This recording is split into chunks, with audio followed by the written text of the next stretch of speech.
महावीर विक्रम बजरंगी, कुमति निवार सुमति के संगी। हनुमान जी के चरित्र को, उनके व्यक्तित्व को सही सही तरीके से प्रदर्शित करने वाली चौपाई है। हनुमान जी क्यों विशेष हैं और किस प्रकार से हमें उनकी सहायता की नित्य प्रति आवश्यकता पड़ती है, उसके बारे में ये चौपाई बहुत ही स्पष्ट बताती है। पहले 3 ही शब्द बड़े अद्भुत हैं कि महावीर, विक्रम, बजरंगी। आप देखिए जब भी कहीं शब्द आता है महावीर, तो अगर आप जैनिज़्म में विश्वास करते हैं, सीधे आपका नाम 24वें तीर्थंकर की ओर जाएगा ध्यान। अन्यथा सीधे महावीर कहते ही कोई सनातनी होगा, उसके मन में एक ही छवि उभरेगी और वो है हनुमान जी की। एक अद्भुत सी बात है कि आप राम, कृष्ण, किसी अन्य देव की बात करते हैं, तो केवल वीर कहने से काम चल जाता है। लेकिन हनुमान जी के लिए जब कभी भी बात आती है, तो महावीर कहे बिना उनके व्यक्तित्व का सही निरूपण हो ही नहीं पाता और इसीलिए उनका नाम ही पड़ गया महावीर। ये तीनों ही शब्द वस्तुतः अद्भुत हैं। सबसे पहले मैं बजरंगी की बात करूँगा। बजरंगी अपभ्रंश है वज्र अंगी का, यानी इसका पूरा शरीर ही वज्र के समान हो। वज्र आप सभी जानते हैं, इंद्र के अस्त्र को कहते हैं और ऐसी चीज़ को जो औरों को तोड़ दे, उसको कोई प्रभाव न पड़े, उसको वज्र कहा जाता है। हनुमान जी को वज्र अंगी कहा गया है। इसके पहले 2 व्यक्ति और इस वज्रंगी की संज्ञा के करीब पहुंचे और पूर्णतः वज्रंगी हुए नहीं। या इसके पूर्व में जब देवी का वर्णन आता है, आदि शक्ति का, जिसके रूप में उन्होंने महिषासुर, चंड-मुंड, शुंभ-निशुंभ इन सभी का वध किया, उस समय पर उनको भी वज्रंगी कहा गया। और उसके बाद में दूसरा वर्णन मिलता है, वो आता है दुर्योधन के लिए।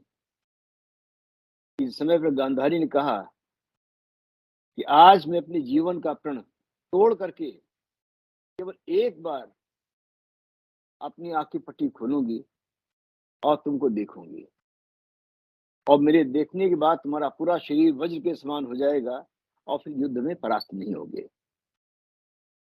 आगे की कथा आप सबको पता ही है कि किस प्रकार से उसको राय दी गई कि माता के सामने सबसे पहली बार जा रहे हो और जीवन में पहली बार माँ अपने बेटे को देखेगी। सबसे पहले जन्म होता है तब माँ नंगा देखती है, लेकिन इतना बड़ा होने के बाद भी क्या इसी रूप में दिखोगे? और दुर्योधन ने अपनी कटी पे एक केले का पत्ता या कोई वस्त्र लपेट लिया, फलतः उसकी जांघें और उस कटी का भाग वज्र का नहीं बना, बाकी पूरा शरीर वज्र का बन गया और जिस कारण भीम की उसको मारने में कष्ट आया और अल्टीमेटली जंघा पर प्रहार करना पड़ा। दूसरा वर्णन मिलता है स्वयं भगवान कृष्ण का।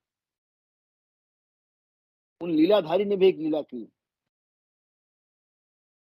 और सोचा कि मैं जब इस संसार से प्रयाण करूँगा, तो इस लीला का समापन कैसे होना चाहिए? तो ऐसा प्रसंग बना, एक बार दुर्वासा ऋषि ने ये घोषणा की, अगले कुछ दिन तक अत्यंत क्रोध की अवस्था में रहूँगा। किस बात पे क्रोधित हो जाऊँ इसका मुझे भी बोध नहीं है।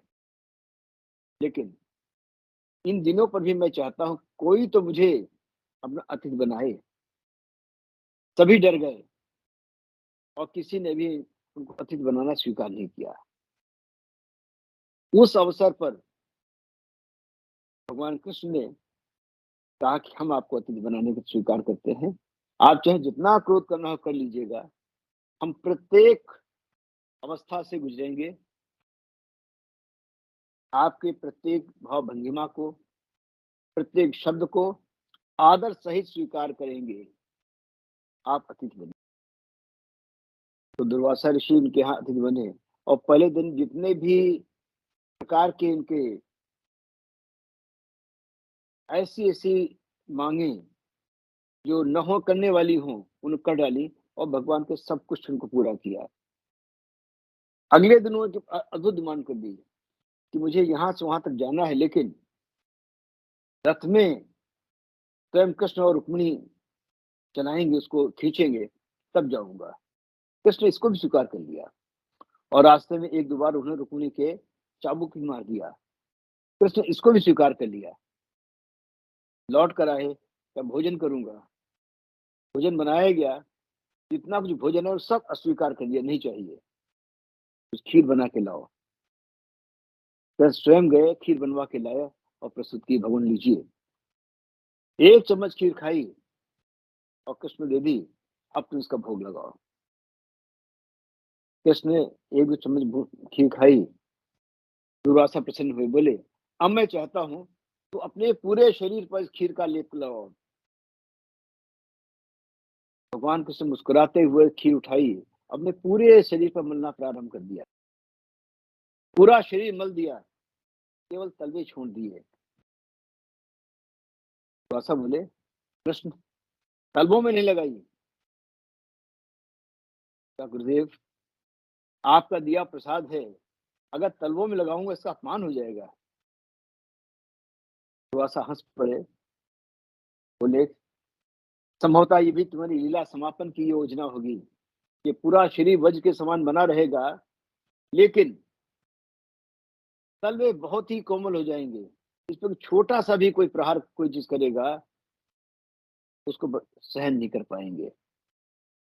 और यही कारण बना कि जब एक छोटा सा तीर हिरण को मारने के लिए चलाया गया था, जब इनके तलवे में लगा और उनकी लीला समापन का कारण बना। तो इस प्रकार से पूर्ण बजरंगी बनते बनते कृष्ण भी स्वयं के लिए अधूरा छोड़ दिया। मैं तो नहीं कहूंगा बने नहीं, एक योजना के अंतर्गत नहीं बने वो। लेकिन जैसे हमने प्रारंभ का आदि शक्ति को सभी देवताओं ने अपनी शक्तियां दी और उनके माध्यम से देवी का प्रादुर्भाव हुआ और उनकी शक्तियां इकट्ठी हुई। किसी हेतु देवी पर किसी भी अस्त्र का प्रभाव नहीं होता था। उसी प्रकार से हनुमान जी को भी सभी देवताओं ने अपनी शक्तियां प्रदान की। फलस्वरूप इनका शरीर पूरा वज्र का हो गया और वो बजरंगी कहलाए। तो महावीर विक्रम बजरंगी, ऐसे हनुमान जी जो पूर्णतः वज्र के समान थे, पूरा शरीर ही, और उस समय पर ऐसा कोई भी नहीं था जिसके अंदर ये विशेषता रही हो, और आज भी नहीं है। तो हनुमान जी तो नित्य जीव कहे जाते हैं। मैंने पिछली बार कहा था 3 प्रकार के प्राणी होते हैं, बद्ध जीव, मुक्त जीव और नित्य जीव। हम सभी बद्ध जीव हैं, जो केवल या तो भोगों में लगे हुए हैं या भोग से बाहर निकलने की प्रेरणा में लगे हुए हैं। काफी ऋणानुबंधन भोगने के बाद एक अवसर आता, मन में इच्छा आती है कि मैं मुक्ति की ओर चलूं। फिर मनुष्य प्रयास करना प्रारंभ करता है, मुमुक्षु बनता है, उसके बाद मुक्त जीव बन पाता है। लेकिन जो उस अवस्था को ही पार कर जाते हैं, जो सदैव के लिए हो जाते हैं, ऐसे लोग ही नित्य जीव कहलाते हैं। नित्य जीव अपनी इच्छा से संसार में आते हैं, जब तक चाहते रहते हैं और जब चाहते तब छोड़ते हैं। तो हनुमान जी नित्य जीव है। तो जब नित्य जीव बनकर संसार में रहना था, तो स्वाभाविक था कि वो बजरंगी हों, ताकि देश काल पात का कोई परिवर्तन उनको प्रभावित ना कर सके। अब दूसरा शब्द आता है विक्रम। जो विशेष कर्म करने में समर्थ हो, उसको विक्रम कहते हैं। विक्रम को एक बड़ा कदम भी बोलते हैं, इसलिए भगवान विष्णु का नाम त्रिविक्रमी है कि 3 पग में उन्होंने पूरा ब्रह्मांड नाप लिया था। त्रिविक्रमी, तो हनुमान जी को विक्रमी कहा गया है। जब कोई भी वो आवाज लगाता है, तो उसकी ओर जाने के लिए वो तैयार रहते हैं, तुरंत ही अपना कदम उठा लेते हैं, इसलिए भी वो विक्रम है। विशेष कर्म करने में समर्थ हैं, इसलिए विक्रम है। विशेष प्रकार के वीर हैं, इसलिए विक्रम है। विक्रम जो विशेष रूप से क्रमण करता है अथवा गति करता है।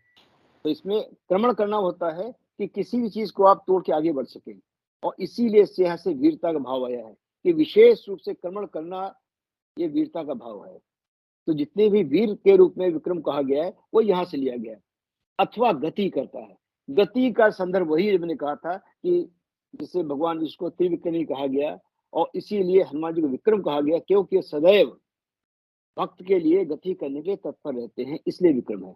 Heroism, prowess, heroic valour, great power और strength, walking, going, proceeding, overpowering, overcoming, strength in general, a step, a stride, as in Trivikram. हाँ, ये त्रिविक्रम मैंने पहले बता दिया है।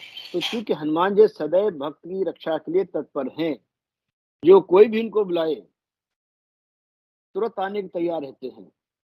किसी भी कष्ट में आप आवाज लगाई, संकट से हनुमान छुड़ावें, तो तत्पर है आने के लिए। तो जैसे ही आपने आवाज संकट आ गया है, हनुमान जी आपकी सहायता के लिए तत्पर हैं, इसलिए वो विक्रम है। और जैसे कहा गया है वीरता के रूप में, कितना ही बड़े से बड़ा कार्य करना हो, चाहे समुद्र लंघन हो या जाकर संजीवनी बूटी लाने के लिए पूरा पूरा पर्वत लाना हो, ये भी विक्रम के रूप है। विशेष गति करने के लिए तैयार है, इसलिए विक्रम है। अब आए महावीर। आप महावीर सुनते हैं और महावीर सोचते हैं कि वीरता को और बढ़ा दिया गया, वो हो गया वीर। तो पहले महान शब्द क्या होता है? महते सेव्यते, आश्रियते, गमना येति। महान वह किसकी सेवा की जाए, ये अथवा जिसका आश्रय लिया जाए। यानी जिसमें इतनी विशेषताएं हैं, केवल वही महान या महा कहलाने के योग्य होता है। महान वह किसकी सेवा की जाए अथवा जिसका आश्रय लिया जाए। जिसकी सेवा करने के लिए आप स्वयं तत्पर हो जाएं, देखते ही मन में ये भाव उठे इसकी सेवा करनी चाहिए, इस योग्य है, वो महान हुआ या महा हुआ। और जिसको लगे कि मैं संकट में इसका आश्रय ले सकता हूँ, वो महान होगा। मह्यते पूज्यते वेति। महान वह वो सबसे बड़ा है अथवा जो पूजा के योग्य हो। तो दोनों ही अर्थ लगा लिए। जब कभी महा शब्द उसके साथ ही लगाएंगे जिसके अंदर ये दो बातें हों, वो पूजा के योग्य हो और जिसका आप आश्रय ग्रहण कर सकें, और जिसके लिए आपके मन में स्वयं सेवा का भाव आए कि इस व्यक्ति की सेवा करनी चाहिए। तो जब तक किसी को देख करके हृदय में सेवा का भाव उत्पन्न हो, आप संकट में हैं और मन में ये विचार न आए कि इसका आश्रय लेने पर ही मेरा संकट समाप्त हो सकता है और ये पूजन के योग्य है, जिसमें ये गुण नहीं है, उसके नाम के साथ महाशब्द नहीं लगेगा। वीर यतीति, वीर विक्रांत हो। वीर धातु का विक्रांत अर्थ है, अर्थात वो विक्रांत है, प्रत्येक क्षेत्र में उसे वीर कहते हैं। Excellent, eminent, used chiefly in composition, heroic, powerful, mighty, strong, robust, a hero, a warrior, a champion. तो जो किसी भी क्षेत्र में विशेष रूप से आगे बढ़ के पराक्रम कर सके, उसको कहेंगे वीर। और उन वीरों के बीच में भी इसको देखते ही आपके मन में आदर का भाव आए, जो पूजन के योग्य हो और जिसका आप आश्रय ग्रहण करने का सोच सकें, केवल उस व्यक्ति को ही आप महावीर कहेंगे। अब इस पैरामीटर पे आप देखेंगे, जैसे मैंने पहले कहा था कि संकट से हनुमान छुड़ावे, मन क्रम वचन ध्यान जो लावे। जो भी पूरे श्रद्धा से उनको स्मरण करेगा, उसको संकट से हनुमान जी छुड़ाएंगे। आगे कहा गया, नासय रोग हरे सब पीरा, जपत निरंतर हनुमत वीरा। क्योंकि श्रद्धा के योग्य हैं, पूजा के योग्य हैं, इसलिए भी आपके रोग का और कष्ट का हरण कर सकते हैं। जो पीड़ा हो रही है उसको समाप्त करने में, और जो रोग हो रहा है उसको नाश करने में समर्थ हैं। तो नासय रोग हरे सब पीरा। तो इसलिए महावीर है, महावीर, विक्रम, बजरंगी। तो इन तीन विशेषताएं ऐसी हैं कि आजकल के समय में मनुष्य को प्रायः आवश्यकता पड़ती है। संकट आया हुआ है, बीमारी ने घेरा हुआ है, किसी की सपोर्ट चाहिए, आगे चल नहीं पा रहे हैं, तो चाहिए उंगली पकड़ के हमें खींच के आगे ले जाए, किसी का आश्रय ले लें, मन घबरा रहा है, बेचैनी मन में है, अब कहाँ जाए। तो इस कलयुग में भी एक ऐसी शक्ति है जो सदैव उपलब्ध है, नित्य जीव है। ऐसा कोई समय नहीं होगा जो हनुमान जी नहीं होंगे। बाकी देव तो अवतार लेंगे, प्रकट होंगे, हनुमान जी तो प्रकट है ही। कहीं भी किसी भी क्षण आप उनको याद करेंगे, वो सहायता के लिए तत्पर है, इसलिए विक्रम है। तो महावीर, विक्रम, बजरंगी। अब अगला आता है कुमति निवार सुमति के संगी। अब हमारे पास जीवन में तीन शब्द प्राय हम लोग प्रयोग करते हैं, एक है मति, एक है मन और एक है बुद्धि। देखने में तीनों एक से ही लगते हैं कि जो मति है वही बुद्धि लग रही है, और मन और मति में अंतर करना तो बहुत ही कष्टकारी काम है कि किसको मन कहा जाए और किसको मति कहा जाए। तो पहले मति का थोड़ा अर्थ देखिए। मति ही स्त्री मन्यते नयति, मन कितिन। मन में कितिन, कितिन ये जो है उसके धातु लगी हुई, उसके साथ लग के बनेगा शब्द, दोनों जोड़ के, प्रत्यय जोड़ करके, तो अर्थ बना जिसके द्वारा मनन किया जाता है वह मति है। कि जिसके द्वारा मनन किया जाए, जिसके द्वारा प्रोसेस किया जाए। आजकल होता है, आप तो बड़े सुनते होंगे इसमें प्रोसेसिंग पावर कितनी है, आपके लैपटॉप की, आपके आईपैड की प्रोसेसिंग पावर क्या है। तो जिसके द्वारा प्रोसेस किया जाए चीज को, वो है मति। आगे पढ़ी कि मति दो प्रकार की होती है, पढ़ी वो भी।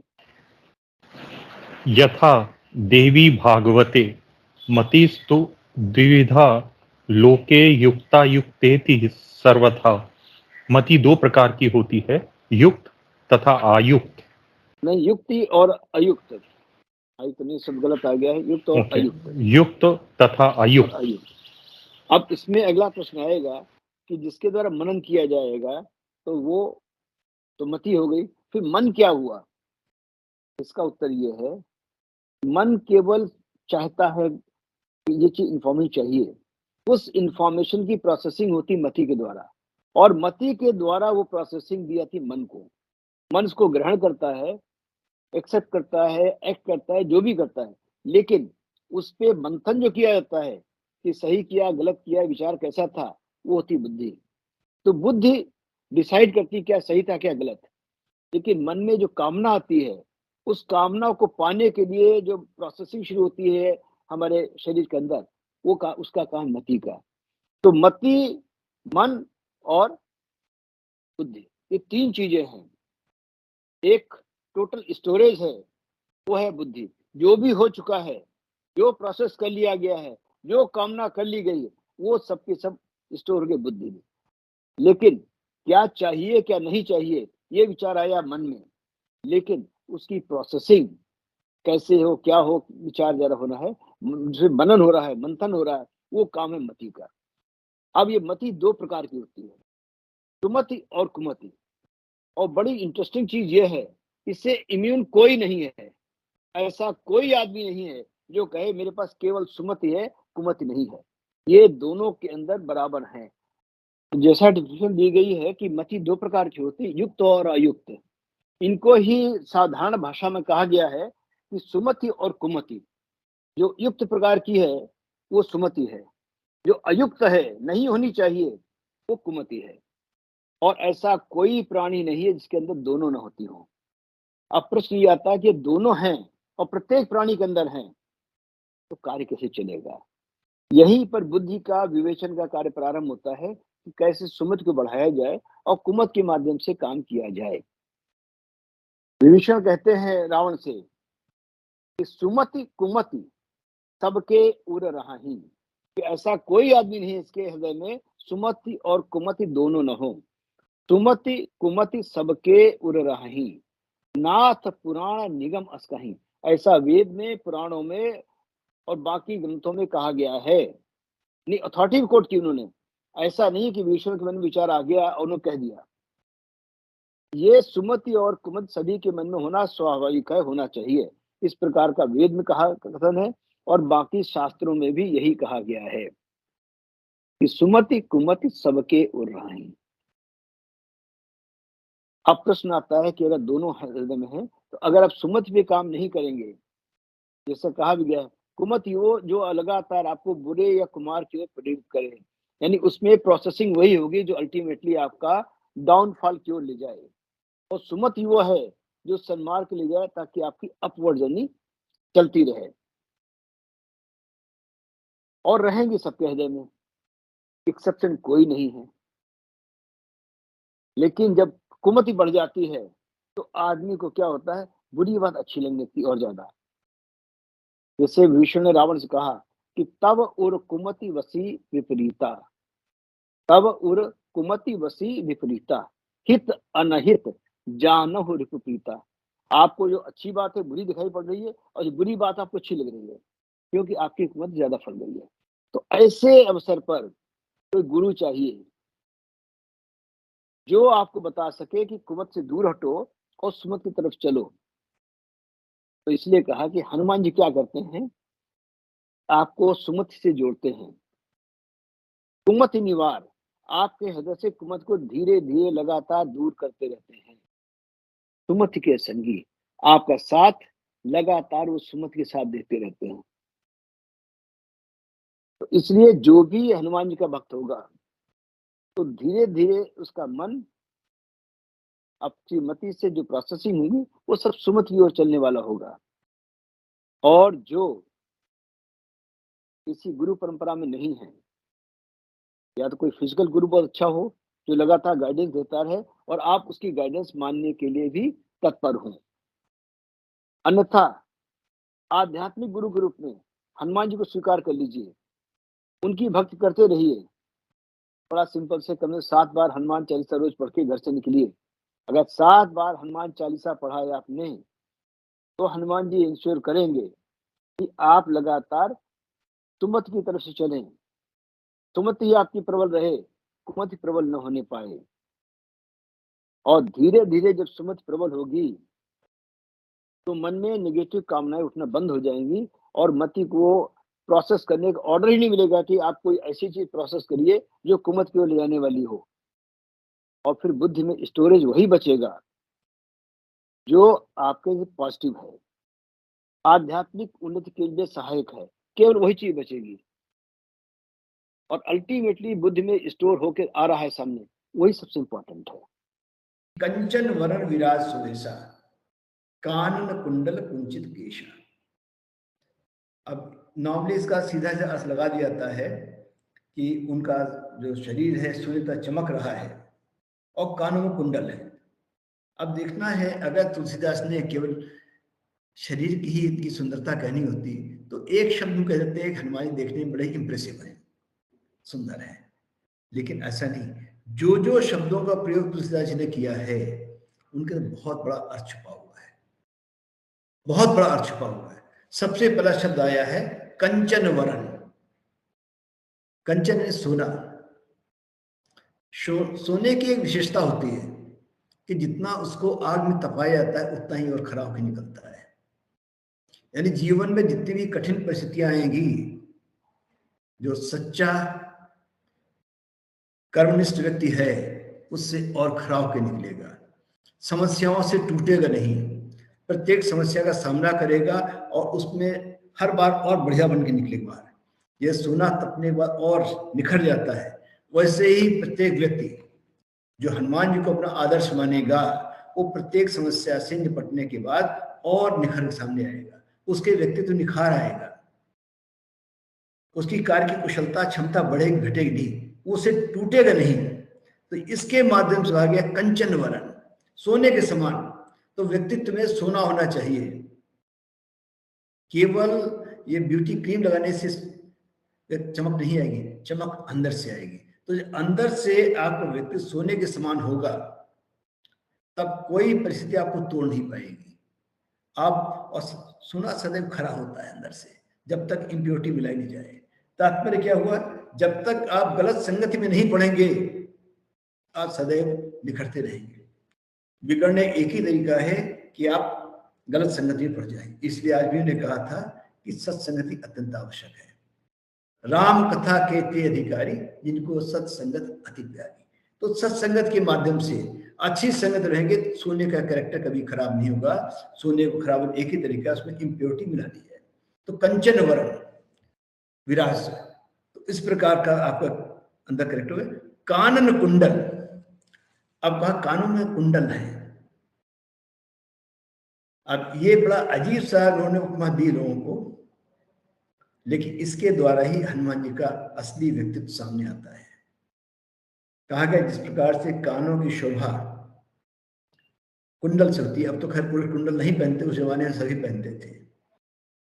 तो उन्होंने कहा लेकिन ये शोभा है ये केवल बाहर की शोभा है। कानों की असली शोभा क्या है कि उनके माध्यम कहा जाए, जो हनुमान जी को कहा गया प्रभु चरित्र सुनिबे को रसिया। वो कानों में उनका रस कब आता है, उनके कानों सुंदरता कब आती है, जब राम कथा को सुनते रहते हैं, हरि कथा सुनते रहते हैं, हरि के स्मरण उनके कान में पड़ता रहता है, उससे उनकी कानों की सुंदरता बनती है। तो उनका आगे जब कानों में कुंडल इस प्रकार शोभा बाहर से बना रहे हैं, उसी प्रकार अंदर से कानों की शोभा बढ़ाने के लिए अत्यंत आवश्यक है कि कानों का सदुपयोग किया जाए। तो हनुमान जी कानों को पूरा सदुपयोग करते हैं, सबके सुनते हैं, उसके पश्चात निर्णय लेते हैं। बल और बुद्धि विद्या में इनका कोई सानी नहीं है, इसके बावजूद भी कानों पे जोर दिया गया है ताकि हर एक सुनते हैं। अगर लंका के पास जाना है, पहले हनुमान जी के, हनुमान जी तुम बताओ क्या करूं। लंका में सीता जी कहते हैं अगर आप कहें तो मैं फल खा लूं। जहां कहीं कुछ काम करना होता है किसी सुन करके उसकी बात, अपने से बड़े की आज्ञा ले करके तब कहते हैं। तो कानों का सदुपयोग उन्होंने कहा ज्ञानियों की, अपने बड़े लोगों की बात को सुनने में लगाया है, सुनाने में नहीं। हनुमान जी सुनाने में पीछे रहते, कहते ही नहीं कुछ। सबने कहा आपने लंका विजय कर ली, इतना कर लिया, लेकिन उन्होंने कुछ नहीं कहा। जब राम ने कई बार कहा तो उन्होंने उत्तर दिया है, बड़ा अद्भुत उत्तर उनका। नाग सिंधु हाटक पुर जा रहा। अब असलियत में क्या हुआ था, पहले उन्होंने गए सीता जी से मिले, फल तोड़े, वृक्ष तोड़े, राक्षसों मारा और लंका सबसे लास्ट में जलाई। लेकिन यहां पे उन्होंने उसको पहले कह दिया है, नाग सिंधु हाटक, हमने सिंधु क्रॉस किया और लंका जला दी। क्यों? इसका उत्तर तो देखिए, मैंने अगर कुछ किया तो मेरे अंदर कर्ता भाव होता तो मैं जनता क्या कर रहा हूं। सो सब तब प्रताप रघुराई, ये आपकी कृपा से, मैंने इसमें कुछ नहीं किया। नाथ न कछु मोरी प्रभुताई, मेरी इसमें कोई भी क्षमता नहीं थी। तो जब मनुष्य इस प्रकार से निष्काम कर्म योग करता है कि उसको अपने किए का बोध नहीं है कि मैंने क्या कर रहा हूं, नहीं कर, जो आज्ञा दी गई उतना कर दिया। अभी इस दो लाइनों पे मुझे कुछ और भी कहना है, लेकिन मैं धीरे धीरे एक एक बात कहूँ। तो अभी के लिए इतना समझना काफी होगा आपको कि जीवन में अगर कुछ भी करना है तो हनुमान जी के चरित्र को सामने रखें और उनकी एक एक, जिससे आज हनुमान चालीसा से मैंने उनकी सिर्फ 2 बातें बताई। कंचन वरण विराज सुवेशा, कानन कुंडल कुंचित केशा। अब इसमें कुंचित केशा वाली बात रह गई है। कुंचित केशा में आप जानते होंगे कि बाकी लोग आते हैं संसार में, वो चाहते तुरंत लौट करके ईश्वर की ओर चले जाए। हनुमान जी कैसे हैं, वो कहते हैं मुझे ईश्वर का काम करना है और इसलिए संसार में मैं यहीं अटका रहूंगा, रुका रहूंगा, संसार में उलझा रहूंगा। ऐसे बाल के मुड़े हुए हैं तो यही रहूंगा। क्यों? ईश्वर के 3 काम है और मैंने ईश्वर का काम करने की शपथ ली हुई। तो जब तक उनके काम पूरे नहीं हो जाते मैंने यहीं पर रहना है, संसार छोड़ना ही नहीं है। काम कौन से उनके 3? परित्राणाय साधुनाम, सभी सज्जनों की, व्यक्तियों की रक्षा करना। और इसलिए माना जाता है कि जो सच्चे मन से हनुमान जी को याद करता है, हनुमान जी की मदद करते हैं। संकट से हनुमान छुड़ावे, मन कर्म वचन ध्यान जुटावे। जिसने सच्चे मन से याद किया तो हनुमान जी ड्यूटी बाउंड है परित्राणाय साधुनाम करने के लिए। तो संकट से हनुमान छुड़ावे, मन क्रम वचन ध्यान झुलावे। दूसरा काम क्या है? विनाशाय च दुष्कृताम, दुष्टों को नाश करना नहीं है, दुष्कृतियों को नाश करना है।